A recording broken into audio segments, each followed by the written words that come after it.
तो दोस्तों आज की इस वीडियो में हम लोग दो बहुत ही ज्यादा बड़े और महत्वपूर्ण विषयों के ऊपर बात करेंगे।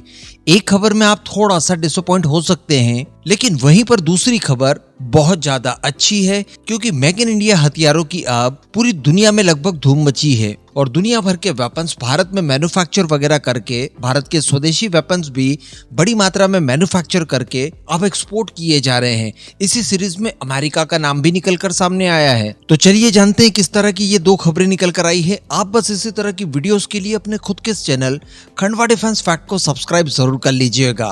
तो चलिए सबसे पहले बुरी खबर को ही डिस्कस कर लिया जाए। तो दोस्तों बताया ये जा रहा है और मुझे बताते हुए आपको बड़ा अफसोस हो रहा है कि भारत का एमका एक सिमुलेशन टेस्ट के दौरान फेल कर गया है। जी हाँ, एक्चुअली जैसा कि हम लोग जानते हैं कि एमका का डिजाइन पूरी तरह से कंप्लीट हो चुका है और उसे फाइनलाइज कर लिया गया है। साथ ही इसका जो पीडीआर और सीडीआर होना था वो भी कंप्लीट हो चुका है। पीडीआर मतलब प्रीलिमिनरी डिजाइन रिव्यू, तो वहीं पर सीडीआर का मतलब क्रिटिकल डिजाइन रिव्यू होता है। अब क्रिटिकल डिजाइन रिव्यू कंप्लीट हो जाने के बाद ही किसी प्रोजेक्ट को सीसीएस के द्वारा मंजूरी मिलती है और मंजूरी के साथ ही फंड आवंटित कर दिया जाता है। अब ऐसे ही कुछ हमारे एमका के साथ भी हुआ। एमका का सीडीआर पीडीआर कंप्लीट जब हो गया तो सीसीएस के द्वारा मंजूरी और साथ ही 14,000 करोड़ रुपयों का फंड भी पारित कर दिया गया। साथ ही एमका का पहला प्रोटोटाइप बनना भी शुरू हो चुका है, जिसको लेकर लास्ट अपडेट मैंने आपको दिया था और ये काफी ज्यादा अच्छा चल रहा था। लेकिन दोस्तों इसी दौरान जो डिजाइन फाइनल किया गया और जो सीडीआर किया गया, इसके मूल्यांकन के दौरान एक कमी पाई गई है। बताया जा रहा है कि एमका का जो एरोडायनामिक शेप वगैरह है, इसको लेकर जब सिमुलेशन टेस्ट किए गए, वैसे मैं आपको बता दूं कि इस तरह के एयरक्राफ्ट्स को जब तैयार करना होता है तो इनके बनने से ठीक पहले भी इनके डिजाइन वगैरह को विस्तृत रूप से टेस्टिंग से गुजरना होता है और कई सारे सिमुलेशन परीक्षण वगैरह किए जाते हैं और जहां कहीं भी दिक्कत आती है उसे बनने से पहले ही सुधारना होता है। तो इसी तरह का एक टेस्ट किया गया जिस दौरान इसके ऊपर और ज्यादा टेंशन और ज्यादा लोड डाला गया। अब जब इस तरह का टेस्ट किया जाता है तो ऐसे टेस्ट के दौरान आपके डिजाइन को पूरी तरह से उस टेस्ट के ऊपर खरा उतरना होता है और उसे 100% सक्सेस के साथ अचीव करना होता है। लेकिन दोस्तों प्रॉब्लम यहीं पर आ गया।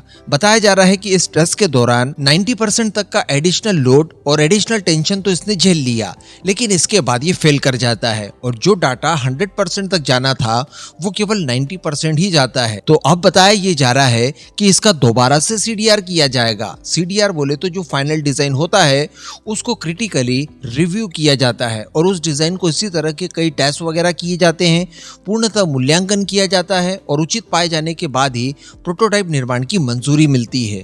तो बताया जा रहा है कि इसको अब दोबारा से किया जाएगा और जहां पर भी प्रॉब्लम आई है उस प्रॉब्लम को फाइंड आउट करके रीडिजाइन करके फिर इसका प्रोटोटाइप वगैरह निर्माण कार्य किया जाएगा। अब ये सारी प्रोसेस जब होगी, वैसे ये ऑनगोइंग ही है और इसके ऊपर काम शुरू हो चुका है, लेकिन आप समझ चुके होंगे कि इसमें डेफिनेटली एडिशनल समय लग सकता है। लेकिन अच्छी बात देखने के लिए ये मिल रही है कि एडीए द्वारा ये चीजें काफी जल्दी पकड़ ली गई, इसके ऊपर काफी जल्दी काम शुरू कर दिया गया और अप्रैल 2025 तक इस पूरे काम का निपटारा कर दिया जाएगा। तो अल्टीमेटली 2-3 महीनों का डिले इस वजह से अब हो सकता है। क्या है आपके विचार इस खबर के ऊपर? नीचे कमेंट करके जरूर दीजिएगा। और इसी के साथ अगली महत्वपूर्ण खबर जो कि बहुत ज्यादा उत्साहित कर देने वाली है। तो दोस्तों बताया जा रहा है कि भारत में बनी तोपें अब अमेरिका के अंदर गरजने के लिए तैयार हैं। जी हाँ, दरअसल भारत फोर्स की एक फ्रेंचाइजी है जिसे KSSL नाम से जाना जाता है, यानी कल्याणी स्ट्रेटेजिक सिस्टम लिमिटेड, और इसके बारे में ज्यादा आपको बताने की आवश्यकता नहीं है। ये भारत की एक दिग्गज प्राइवेट डिफेंस कंपनी है। तो दरअसल होता ये है कि ये एक अमेरिकन कंपनी जिसे MA जनरल मोटर्स कहा जाता है, इस कंपनी के साथ मिलकर भारत के अंदर कुछ आर्टिलरीज बनाते हैं। और अभी की अगर बात की जाए तो UAE के अबू धाबी में IDEX 2025 चल रहा है। तो इस दौरान बताया ये जा रहा है कि इन आर्टिलरीज के लिए अमेरिका के साथ एक समझौता पत्र साइन किया गया है और इस समझौते के दौरान बताया ये जा रहा है कि भारत के अंदर बनी ये उन्नत तोपें आर्टिलरी गन्स अमेरिका जाएंगी, अमेरिका को आपूर्ति की जाएगी। और ऐसा आज तक की हिस्ट्री में पहली बार देखा गया है जब भारत में बनी किसी तरह की कोई आर्टिलरी गन अमेरिका जाएगी और उनकी फोर्सेस इसका इस्तेमाल करेगी। इस आर्टिलरी गन के बारे में बात की जाए तो ये 105 mm और 155 mm कैलिबर की माउंटेन टोड और अल्ट्रा लाइट गन सिस्टम मानी जाती है। हालांकि इससे संबंधित अभी बहुत ज्यादा जानकारी पब्लिक डोमेन में नहीं डाली गई है, जैसे कि डील की वैल्यू क्या है, इसके लिए नंबर्स कितने दिए गए हैं, कितने नंबर्स में आर्टिलरी गन्स अमेरिका जाने वाली है।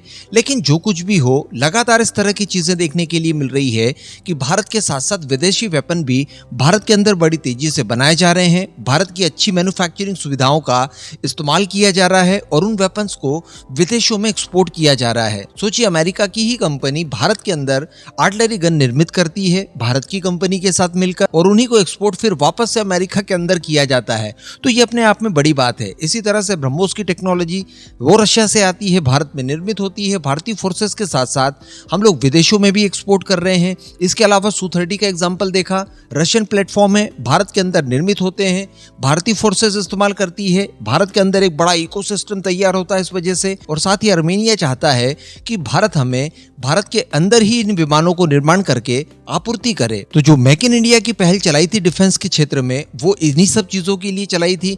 इन फ्यूचर हम लोग देख पाएंगे कि रशिया का S-400 वगैरह भी भारत के अंदर बनेगा, और भी कई सारे रशियन वेपन जिसमें इग्ला S वगैरह है, साथ ही इनकी 203 राइफल वगैरह है। इन फ्यूचर अमेरिका के F414 इंजन भारत के अंदर बनेंगे, रशिया के भी एरो इंजन भारत के अंदर निर्मित हो रहे हैं। फ्रांस अलग से उतावला हो रहा है, फ्रांस की कंपनी थेल्स वगैरह भारत के अंदर इलेक्ट्रॉनिक्स मैन्युफैक्चर करने जा रही है।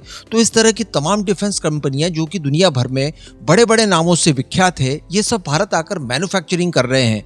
तो भारत को इससे ढेरों फायदा तो होगा ही होगा, लेकिन साथ ही साथ भारत के अंदर एक ऐसा इकोसिस्टम तैयार होगा जो कि इन फ्यूचर हमारी स्वदेशी कंपनियों के लिए बहुत फायदेमंद होगा। इन दोनों खबरों पर अब आपका क्या मानना है, नीचे कमेंट करके जरूर बताइएगा।